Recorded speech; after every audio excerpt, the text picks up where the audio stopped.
Hey guys, today I'm cleaning my evaporator coil in my 2005 LLY Duramax. Now, if you're watching this video and you have a like a 1500 with a filter, you would want to remove the filter before doing this. But in my case, my evap is all clogged because these didn't come with a filter. The diesel models didn't come with a filter, so usually it'd be like right here, and you'd pull it out. So what I've done is I've pulled my fan out and I've pulled the heat sink for the fan, which gives me a plain view to the coil. I've soaked it in coil foam cleaner for air conditioning coils. You can buy it at the local hardware. Another thing you want to make sure is you know where your drain is, because this is how the water is going to drain out. It's the tube right there. Going to drain out, so you want to make sure that's not plugged and that the water's falling out when you start doing this. So go ahead and hook up your garden hose with a sprayer. Make sure the sprayer can fit through the sinkhole where the evap, it's the synchronizer. It has a heat sink on it that keeps it cool. I believe that's what it is. I don't know, I'm just going off of memory of other things I worked on, but that looks like some kind of heat sink. So I pull that out and the fan's out, and then I got my handy dandy sled here. It's going to carry all the water out. Isn't that a nifty little trick?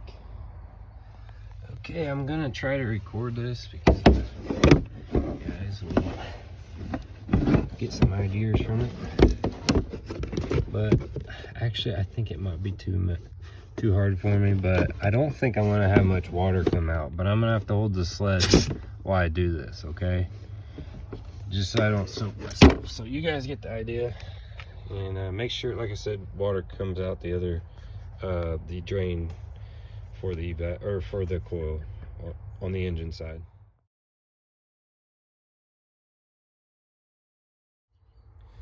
All right guys, so I'm also working in conjunction with my air hose and air nozzle, and what I was doing was I was flushing it out with water. Give you guys a peek up in there. I didn't get it before for you, but take my advice. This was a truck from Texas. It was filthy. Well, the whole cab is still filthy with dust and dirt and grime, but when I stuck my light up in there, there was clumps.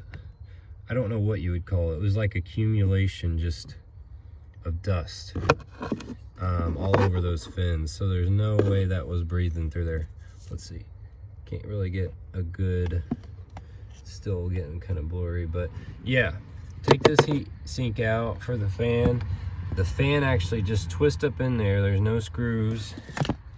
You will need a, let's see what wrench I was using, a 7/32 to take the two heat sink screws out, and you'll have to unplug the fan.